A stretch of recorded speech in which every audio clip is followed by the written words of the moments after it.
আমার আজকের রেসিপি মুগ ডাল দিয়ে ফুলকপি রান্না করব। ডালটা আগে থেকে ডাল আর কপিটা সিদ্ধ করে নিয়েছি প্রেসারে।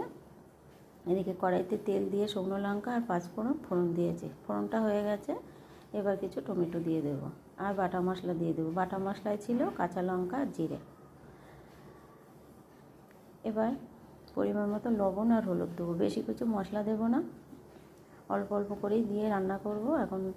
আর কপিটা আমি আগে থেকে দিয়ে দেব, মানে একটু আগে ভাজা হয়নি, আগে সিদ্ধ করে নিয়েছি। এবার কপিটা তেলের মধ্যে ছেড়ে দেব, দিয়ে একটু নেড়ে নেড়ে ভেজে নেব মশলাটা দিয়ে।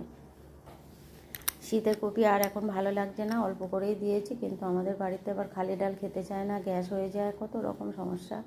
তার জন্য কখনো আলু দিই, কখনো মূলো দিই, কখনো পেঁপে দিই। আজকে অল্প একটু কপি দিয়েছি। কষানো হয়ে গেছে একটু মিষ্টি দিয়ে। এবার সিদ্ধ করা ডালটা আমি তুলে দেব।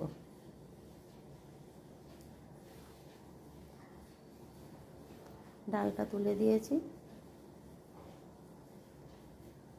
দিয়ে একটু গরম মশলা আর একটু ঘি দিয়ে নামিয়ে নেব। কেমন হয়েছে কমেন্টে জানিও, ভালো লাগলে লাইক কমেন্ট শেয়ার করে দেবে। রেডি হয়ে গেছে আমার রান্নাটা।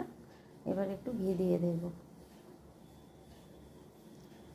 এই মুগ ডালটা এইভাবে রান্না করলে, অল্প মশলায় রান্নাটা করলাম, খেতে কিন্তু সত্যি খুব অপূর্ব সুন্দর হয়। এইভাবে রান্না করে দেখবে। অনেকে খালি ডাল খেতে চায় না, তার জন্য অল্প কিছু ডালের মধ্যে দিয়ে রান্না করে খেতে ডালটা খুবই ভালো লাগে। রেডি হয়ে গেছে, নামিয়ে নিয়েছি।